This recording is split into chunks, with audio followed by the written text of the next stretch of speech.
Welcome everyone to the next part of economy mains 365 जो कि vision IAS की तरफ से रिलीज़ किया गया है। ये मेंस 2026 के लिए इम्पोर्टेंट होगा। तो हम लोग इसके पहले लेक्चर में देखे थे एग्रीकल्चर के बारे में, ठीक है। एग्रीकल्चर टॉपिक के बारे में देख रहे हैं। उसमें सब टॉपिक अभी जो हम लोग नेक्स्ट डिस्कस करने वाले हैं वो है farmer producing organisation at a glance, ठीक है। एफपीओस के बारे में हम लोग ये सेशन में देखेंगे, ठीक है। और दूसरे इसके अलग टॉपिक्स एफपीओस के बारे में। ये क्या होता है? ये ग्रुप ऑफ फार्म प्रोड्यूसर्स है जो कि होते हैं farmers, milk producers etcetera, with producers as shareholder in the organisation. तो ये एक साथ मिलके एक ऑर्गेनाइजेशन बनाते हैं, ठीक है, जिसमें फार्मर्स, मिल्क प्रोड्यूसर्स और जो अलाइड एक्टिविटीज़ में एम्प्लॉयड पीपल लोग होते हैं वो लोग एक साथ मिलके एक ऑर्गेनाइजेशन बनाते हैं जिसको हम लोग एफपीओ बोलते हैं। ये एक रजिस्टर्ड ऑर्गेनाइजेशन होती है अंडर कंपनीज एक्ट या तो फिर कोऑपरेटिव सोसाइटी एक्ट के अंदर रजिस्टर्ड होते हैं। कितने लोग अभी इससे जुड़े हुए हैं? 56 लाख फार्मर्स इन्होंने रजिस्टर किया है। अराउंड कितने एफपीओज में? 10,000 एफपीओज है, ठीक है। 39 इनमें से वुमेन है, ठीक है, 39%। बेनिफिट क्या होता है एफपीओ का? They enhanced value addition by increasing primary and secondary processing of agricultural produce, greater bargaining power to farmers and greater quality orientation in production and processing, market intelligence through ease in communication for dissemination of information, post harvest losses can be minimized through joint storage and value addition facilities। तो ये सारे इसके क्या है? Benefits है, ठीक है। एफपीओस के चैलेंजेस क्या है? Professional management, they lack the professional management and there is variability in performance. सबका काम करने का तरीका अलग होता है। पोस्ट हार्वेस्ट लॉसेस इनके लिए बड़ा चैलेंज होता है। इन्वेस्टमेंट एंड क्रेडिट का कंस्ट्रेंट होता है हमेशा। क्लाइमेट चेंज की वजह से इनको इश्यूज फेस करने पड़ते हैं। Market volatility. वे फॉरवर्ड में आप लोग क्या लिख सकते हो इसके एफपीओस के बारे में? 4-8 पॉइंट्स आपको याद रखनी है। होते क्या है, ठीक है, इंपॉर्टेंस क्या है इनका या बेनिफिट्स क्या है, चैलेंजेस एंड वे फॉरवर्ड में आप लोग क्या लिख सकते हो? इनको प्रमोट एंड अडॉप्ट करना चाहिए। न्यूअर टेक्नोलॉजी को एस्टैब्लिश करने चाहिए। मिनी प्रोसेसिंग यूनिट्स को, grading and cold storage facilities इनको बना के फोकस करना चाहिए। इसके अलावा गवर्नमेंट या तो कोई और प्राइवेट इंस्टीट्यूशंस इनको क्या कर सकते हैं? ट्रेनिंग दे सकते हैं। कैपेसिटी बिल्डिंग प्रोग्राम्स ऑर्गेनाइज किए जा सकते हैं इनके लिए to ensure utilisation of digital platform. जितना ये लोग डिजिटली अवेयर रहेंगे, जितना डिजिटली ये लोग साउंड रहेंगे, उतना इनके लिए इजी रहेगा। Standardise scoring model for FPOs. एक इनको स्कोरिंग मॉडल होना चाहिए इनके लिए, इनको रैंक करने के लिए। एंकरेज प्राइवेट सेक्टर पार्टिसिपेशन को भी हमको एंकरेज करना चाहिए। Expand government's credit guarantee mechanism, connect FPOs to specified loan schemes. Mission for Atmanirbhar Bharat in pulses, ठीक है। तो ये दूसरा मिशन है हमारा। प्राइम मिनिस्टर ने अभी क्या रिसेंटली लॉन्च किया? मिशन फॉर आत्मनि भारत इन पल्सेस, दैट इज दलहान आत्मनि भारत मिशन, ठीक है। ये मिशन पल्सेस के लिए गवर्नमेंट ने लॉन्च किया है, ठीक है। इसका मेन एम क्या रहेगा? प्रोडक्शन को बूस्ट करना है, इम्पोर्ट डिपेंडेंस को कम करना है एंड अचीविंग सेल्फ सफिशिएंसी, आत्मनिर्भरता, ठीक है, इन पल्सेस बाय दिसंबर 2027। 6 ईयर्स के लिए है। प्रोजेक्ट का कॉस्ट अराउंड 11,000 करोड़ है। मिनिस्ट्री ऑफ एग्रीकल्चर वेलफेयर का प्रोग्राम है ये। कौन से क्रॉप्स के ऊपर ये लोग फोकस करने वाले? तुर, अरहर, उड़द एंड मसूर, ठीक है। क्लस्टर बेस्ड अप्रोच ये लोग करने वाले। Tailor intervention to specific needs of each cluster. कितने लोगों को बेनिफिट होगा? अराउंड 2 करोड़ फार्मर्स इनसे बेनिफिट होगा। दूसरे इंटेंडेड बेनिफिट्स क्या है? क्लाइमेट रेजिलिएंट हो जाएंगे ये। Promote, they are going to promote climate resilient and soil healthy friendly practices. Substantial employment opportunities बढ़ेगी and intercropping and crop diversification के ऊपर भी फोकस करेंगे। कल्टीवेशन एरिया कितनी है टोटल पल्सेस की? 310 हेक्टर्स। ये है इनका सेल्फ सफिशिएंसी के लिए टारगेट्स, इनको इतना करना है। प्रोडक्शन कितना बढ़ाना है? 350 लाख टन्स तक लेके आना है। यील्ड 1100 kg पर हेक्टर से उनको निकालना है। ऑपरेशनल स्ट्रैटेजी क्या होती है इनकी? कैसे ये लोग वर्क करने वाले हैं? क्या क्या they are going to do, what all things they are going to do. Seed development and distribution के ऊपर फोकस करेंगे, जो कि production and distribution of 125 lakh quintals of certified seed and free provision of 88 seed kits to farmers. ठीक है, इससे क्या होगा, high yielding pest resistant and climate resilient pulses variety के ऊपर ये लोग एम्फसाइज कर सकते हैं। एश्योर्ड प्रोक्योरमेंट होगा, 100% प्रोक्योरमेंट के ऊपर फोकस करेंगे 4 years तक, तो उड़द दाल मसूर के ऊपर। ठीक है, मिनिमम सपोर्ट प्राइस इनको दिया जाएगा।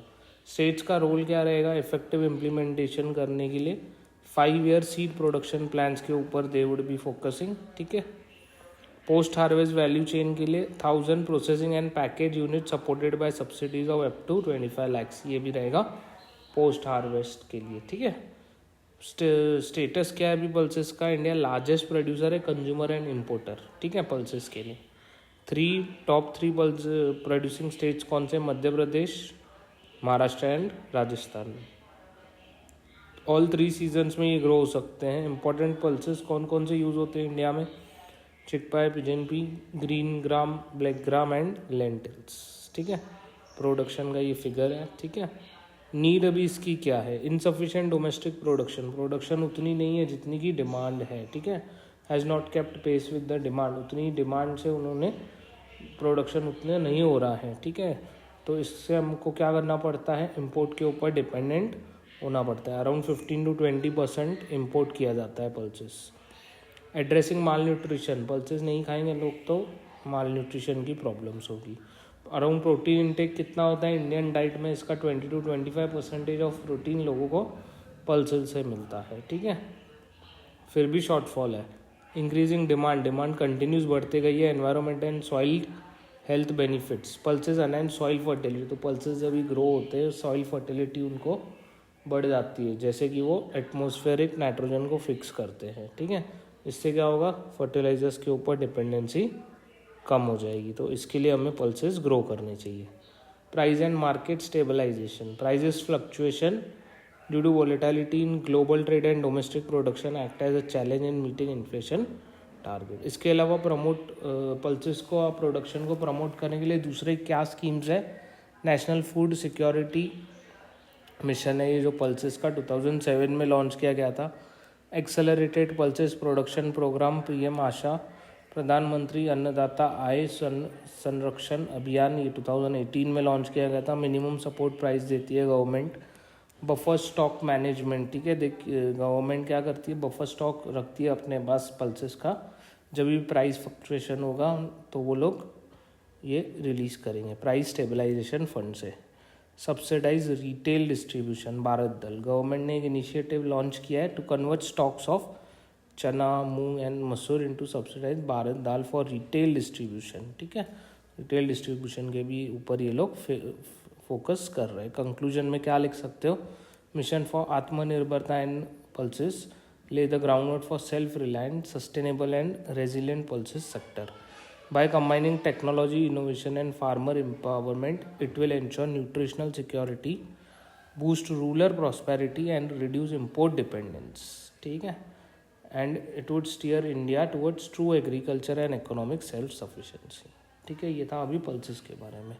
नेक्स्ट जो इम्पोर्टेंट टॉपिक है हमारा, सेल्फ सफिशिएंसी इन एडिबल ऑयल्स। एडिबल ऑयल्स के ऊपर भी टॉपिक आ सकता है। पार्लियामेंट्री स्टैंडिंग कमेटी ने एक रिपोर्ट रिलीज़ की है, production and availability of oil seeds and pulses in the country. ठीक है, रिपोर्ट की फाइंडिंग्स क्या है, high import share, 56% of edible oil हम लोग इंडिया इम्पोर्ट करता है। राइजिंग कंजम्पशन बढ़ रहा है और उतना कंट्री में प्रोडक्शन नहीं हो रहा है, same as in the case of pulses. तो डोमेस्टिक कंजम्पशन आउटपेस हो गया है डोमेस्टिक अवेलेबिलिटी से। ठीक है, per capita consumption more than double हो गया है। रीज़न क्या है इम्पोर्ट डिपेंडेंसी का, reliance on rain fed agriculture. हमारा around 70% of the oil seeds are grown under rain fed conditions. ठीक है, which makes the sector highly vulnerable to erratic weather patterns, heat waves and El Nino events. तो जब भी ये events होते हैं तो इससे हमारा ऑयल सीड्स का प्रोडक्शन हैम्पर हो जाएगा। ठीक है, यील्ड गैप्स। ठीक है, यील्ड गैप्स में आप लोग क्या लिख सकते हो, इंडिया का जो एडिबल ऑयल क्रॉप है ये लोअर यील्ड है कंपेयर्ड टू दूसरे कंट्रीज़ के। ठीक है, partly due to lack of genetically modified and herbicide tolerant varieties used in other countries. तो हमारे यहाँ पे इसका GM modified वाला हम लोग यूज़ नहीं करते हैं. Processing inefficiencies है. The Indian vegetable oil sector is hindered by small scale low technology plants. ठीक है. लो सीड रिप्लेसमेंट रेट, ये रेंज कितना करता है 25% for groundnut, 62 for rapeseed mustard and that is falling short for the government target of 80 to 85. Seed replacement ratio इनका बहुत कम है. Majority of things ये यूज़ हो जाते हैं. ठीक है. बायोटिक एंड अबायोटिक स्ट्रेस है जो इनके ऊपर. Weeds, paste and diseases consistently plague oil seed crops in traditional farming system और ये फर्दर यील्ड को रिड्यूस करता है अराउंड 20%. गवर्नमेंट के क्या क्या है इसमें एफर्ट्स जो गवर्नमेंट ने मिशन लॉन्च किए. National mission on edible oils और दी ऑयल सीड्स, ये क्या करता है, एम करता है प्रोडक्टिविटी इम्प्रूव करने के लिए seed quality, processing and market linkages के ऊपर फोकस करता है. National mission of oil palm, ठीक है, ऑयल पाम के कल्टिवेशन के ऊपर ये फोकस करेगा. ठीक है. प्रधानमंत्री अन्नदाता आय संरक्षक अभियान, ठीक है, ये क्या करता है, प्रोक्यूरमेंट ऑफ ऑयल सीड्स के ऊपर फोकस करता है. ठीक है. नेक्स्ट है raise the effective custom duty. तो क्रूड एडिबल ऑयल जो पाम होता है, सनफ्लावर और सोयाबीन के ऊपर कस्टम ड्यूटी को बढ़ा दिया गया है. फार्मर प्रोड्यूसर ऑर्गेनाइजेशन बनाए गए अराउंड 10,000 है और इसमें से 1,300 almost they are specifically formed for oil seeds. ठीक है. दूसरे क्या है, seed authentication, traceability and holistic inventory portal है जो साथी पोर्टल है. नेशनल पेस्ट सर्विलेंस सिस्टम भी है इसके लिए.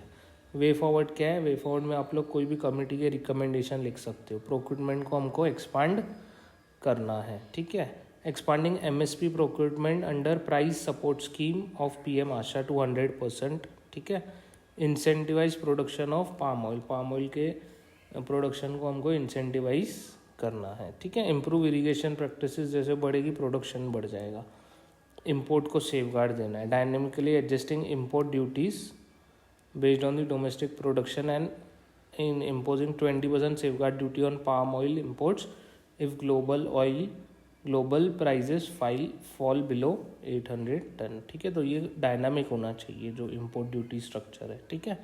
Launch of Bharat oil brand to protect lower and middle income from market fluctuation. Seed pricing and regulation, seeds के प्राइसिंग के ऊपर भी इनको फोकस करना चाहिए, रेगुलेट करना चाहिए. टेक्नोलॉजी इंटीग्रेशन, टेक्नोलॉजी का, बायोटेक्नोलॉजी का, मार्क्ड असिस्टेड सिलेक्शंस का इनको ज़्यादा से ज़्यादा यूज़ करना है to develop climate resilient, high yielding and pest resistant varieties. ठीक है. कंक्लूजन में जो इंडिया का ग्रोइंग डिपेंडेंस है एडिबल ऑयल इंपोर्ट्स के ऊपर, ये क्या करता है, एक अर्जेंट नीड बता रहा है कि हमको डोमेस्टिक ऑयल सीड प्रोडक्शन के ऊपर फोकस करना चाहिए with the help of technological innovation, improved irrigation, better seed quality, stronger procurement support. इसके बाद दूसरा टॉपिक है इंटीग्रेटेड फार्मिंग सिस्टम्स.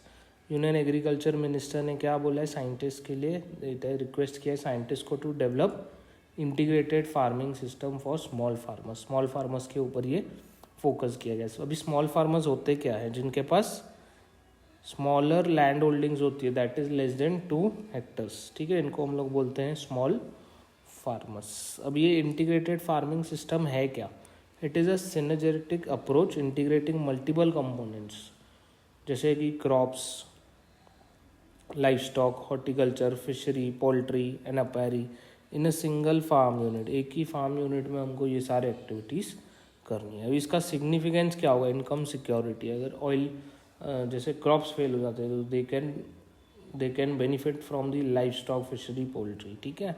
तो डाइवर्सिफाइड रेवेन्यू स्ट्रीम्स इससे जनरेट हो जाते हैं. Buffer against crop failure and market volatility. Nutritional security भी, ये बैलेंस डाइट प्रोवाइड करेगा जैसे milk, eggs and vegetable. Rural malnutrition के ऊपर फोकस कर पाएंगे.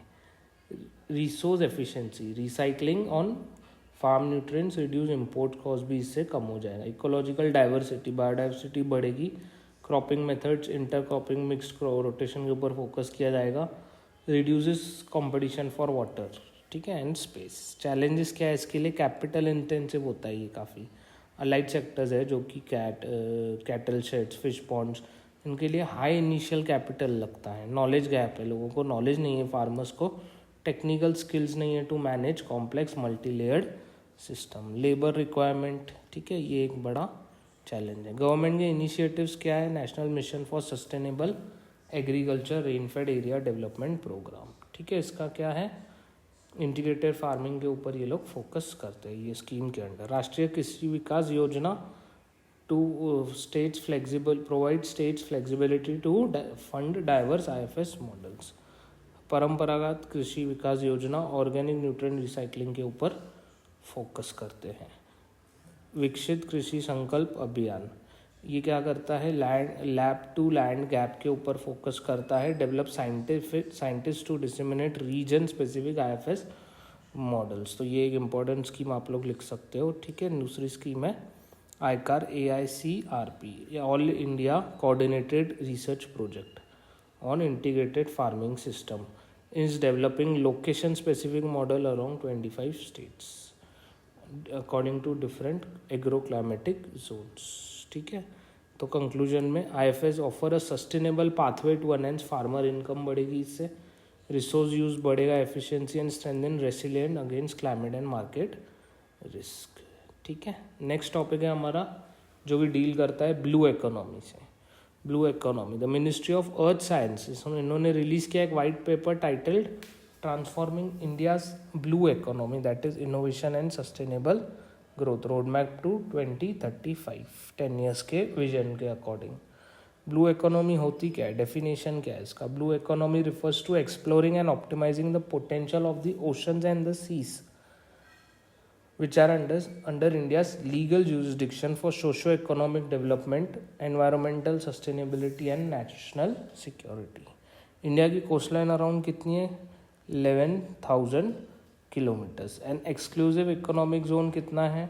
2.4 million square kilometre. It provides a extensive coastline and economic zone with a strategic location on vital global shipping lanes and it has a significant potential for the blue economy. Current status क्या है? blue economy कितना contribute करता है? 4% of the GDP and 95% of trade by the volume. 12 major ports है and 13 एक दूसरा develop होने वाला है and 200 माइनर पोर्ट्स है जो ये सपोर्ट करते हैं। 2035 इंडिया का क्या टारगेट रहेगा? India shipping model share is expected to increase from 6 to 33% और इसका काफ़ी पोटेंशियल बढ़ने के लिए है, ठीक है। चैलेंजेस क्या है? एनवायरमेंटल चैलेंज, सबसे पहले एनवायरमेंटल चैलेंज है। क्लाइमेट चेंज इम्पैक्ट के वजह से क्या होगा? पानी का टेम्परेचर बढ़ जाएगा, स्ट्रॉन्गर साइक्लोन्स, पानी का लेवल बढ़ जाएंगे, सी लेवल बढ़ जाएगी, erosion of coast and heritage sites, ठीक है, ये एक चैलेंज है। Over fishing and depletion of fish stocks, ये एक दूसरा चैलेंज है। Over tourism and unplan development, this is also a challenge. Limited and incomplete environmental impact assessment, तो एनवायरमेंटल इम्पैक्ट असेसमेंट जब भी कम रहेगा तो इससे भी प्रॉब्लम क्रिएट हो सकता है। पॉलिसी एंड गवर्नेंस चैलेंजेस क्या है? इनसफिशिएंट एनफोर्समेंट्स है, ठीक है, of international commitments. Slow adoption of modern regulatory frameworks for emerging sectors such as deep sea mining and marine technology and renewables, तो ये जो न्यू सेक्टर्स एमर्ज हो रहे हैं, deep sea mining, marine biotechnology, इसके ऊपर रेगुलेटरी फ्रेमवर्क्स बहुत slow develop होते हैं। गवर्नमेंट इनके ऊपर ज़्यादा फोकस नहीं करती है जो पॉलिसी गवर्नमेंट बनाती है। Multiple government ministries and agencies are involve in various aspects of blue economy, ठीक है, but a unified and coordinated approach is lacking, ठीक है। काफ़ी सारे मिनिस्ट्रीज को ये टास्क दिया गया है बट एक कोई कोऑर्डिनेटेड एफर्ट नहीं लेता है। Technology and infrastructure heavy dependence है इम्पोर्टेड स्पेशलाइज प्रोडक्ट्स के ऊपर, इक्विपमेंट्स के ऊपर for all these activities. Ship building and ship repair capacity India में बहुत ही कम है। लो कमर्शलाइजेशन है बायोटेक्नोलॉजी का। लिमिटेड एक्सेस है to advance deep sea exploration technology. Social and equity skill shortage है, ठीक है, ट्रेन टेक्नीशियंस नहीं है। हाई स्किल जॉब इनपोर्ट्स ज़्यादा फोकस नहीं दिया जाता है डीप सी ऑपरेशंस में, सारे इनमें स्किल्स का गैप है, ठीक है। Weak representation of marginalize groups जैसे कि tribal women and small scale fishers, ठीक है। मैरीटाइम इनिशिएटिव्स के बारे में क्या दिया गया है यहाँ पे? कंजर्वेशन से डेवलपमेंट तक का जो है, ठीक है, इसमें हमको क्या बताना है, नेशनल फिशरी पॉलिसीज़, ठीक है, फिशरीज़ के लिए जो पॉलिसी, कोस्टल रेगुलेशन जोन 2019 में इन्होंने डेवलप किया था, ठीक है। कंजर्वेशन के ऊपर फोकस करते, ये डेवलपमेंट के ऊपर, ये वाले पार्ट कंजर्वेशन, ये वाले डेवलपमेंट के ऊपर। Fishery and aquaculture infrastructure development fund, ठीक है, डेवलपमेंट के लिए ये भी काम आएगा। पीएम मत्स्य संपदा योजना conservation, promote sustainable fishery and aquaculture. Sagarmala project development के ऊपर फोकस कर रहे हैं, पोर्ट लेड डेवलपमेंट के ऊपर फोकस होगा। Blue revolution fish production and productivity को बढ़ाने के लिए। डीप ओशन मिशन किसके ऊपर फोकस करता है, develop technology for deep ocean exploration. Maritime India vision क्या है, कॉम्प्रिहेंसिव मैरीटाइम सेक्टर फ्रेमवर्क बनाने के ऊपर फोकस है। कंक्लूजन में आप लोग लिख सकते हैं, targeted investment in green technology, resilient infrastructure and skill development are crucial for India's blue economy. Sustainable resource management and inclusive participation, along with innovative financial models like blue bonds, ठीक है, blue bonds, carbon credit markets and public private property will mobilize capital, fostering long-term competitiveness and resilience while balancing economic growth with environmental health, ठीक है। तो ये आप conclusion में आप लिख सकते हैं। नेक्स्ट टॉपिक है प्रधानमंत्री मत्स्य संपदा योजना। ये जो स्कीम हम लोगों ने ऊपर देखी थी फिशरीज़ के लिए है, ठीक है। 5 ईयर्स इसको कंप्लीट हो गए, इसके लिए न्यूज़ में है, 2020 में लॉन्च की गई थी under ministry of fishery, animal husbandry and dairying, department of fishery की ये स्कीम है। ऑब्जेक्टिव क्या है, address critical gaps in fish production and productivity, उनके quality, technology and post harvest infrastructure और मार्केटिंग के लिए एक नोडल एजेंसी बनाई गई थी, नेशनल फिशरी डेवलपमेंट बोर्ड, इसके इम्प्लीमेंटेशन के लिए, ट्रेनिंग के लिए, अवेयरनेस के लिए, कैपेसिटी बिल्डिंग प्रोग्राम्स करवाने के लिए। अचीवमेंट क्या है इसका, प्रोडक्टिविटी इंक्रीज हुई है to 4.7 tons per hectare. India emerge किया गया as a second largest fish producer in the world और around 8% of the global fish production को ये करता है India. Post harvest losses reduce हुए around 10 to 15%। 58 lakh employment opportunities create की गई है अंडर दिस। की इनिशिएटिव्स क्या है इसके under, empowering women in fisheries, ठीक है। 60% of the total project cost किसके ऊपर, oriented activities and entrepreneur model के ऊपर ये लोग फोकस कर रहे हैं। क्लाइमेट रेजिलियंस को ऊपर फोकस कर रहे हैं। Department of fisheries has identified 100 coastal fisherman villages, ठीक है। Strengthening value chains and resilience, प्रधानमंत्री मत्स्य किसान समृद्धि सह योजना, अ सेंट्रल सेक्टर सब scheme under this scheme for 4 years, ठीक है। बूस्टिंग प्रोडक्टिविटी थ्रू बायोफॉक टेक्नोलॉजी, ठीक है। It is a sustainable aquaculture method that recycles nutrients in water using beneficial micro organism, तो न्यूट्रिएंट्स को ये रिसाइकल करता है with the help of micro organisms. Challenges क्या है फिशरी सेक्टर के, गवर्नमेंट इश्यूज है बहुत सारे। Unlike marine fishery, inland fishery are state subject, ठीक है, इंपॉर्टेंट है। Resulting in variation in legislation and policy across state subject में आ जाता है तो सारे स्टेट्स के पॉलिसीज़ और रूल्स अलग अलग होते हैं। ग्लोबल चैलेंजेस क्या है, ट्रांसपोर्ट डिसरप्शन अगर हो जाता है, शिपिंग रूट में इंस्टेबिलिटी है ड्यू टू ग्लोबल कॉन्फ्लिक्ट, जैसे अभी स्ट्रेट ऑफ हॉर्मुज बंद है तो इसमें फिशरीज़ को भी अफेक्ट होगा। डिजीज़ मैनेजमेंट, कोई पर्टिकुलर टाइप की डिजीज़ ये थ्रेट हो जाता है। एनवायरमेंटल डैमेज ये एक दूसरा चैलेंज है। वे फॉरवर्ड में आप लोग क्या लिख सकते हो, प्रमोट रिसर्च फार्मर पार्टनरशिप, तो फार्मर्स एंड रिसर्चर्स के बीच में पार्टनरशिप होनी चाहिए। Promote sustainability in global market, parliamentary standing committee recommended establishing Indian council for fishery and aquaculture research for focus fishery and sectoral challenges, ठीक है। ये कुछ keywords हैं, GVA, GVO, ठीक है, एग्रीकल्चर इंफ्रास्ट्रक्चर फंड, ये ठीक है, सब हम लोगों ने देखा है। पैक्स क्या होता था, मिशंस क्या है, FS क्या है, ब्लू इकोनॉमी क्या है, स्कीम कौन सी है, ये प्रैक्टिस क्वेश्चन आप लोग एक बार देख लीजिएगा, ठीक है। ये था हमारा टॉपिक 6, जिसके बाद देखेंगे हम लोग अभी टॉपिक 7 हमारे नेक्स्ट सेशन में, ठीक है, जो इंडस्ट्री एंड इंडस्ट्रियल पॉलिसी से डील करता है। Thank you.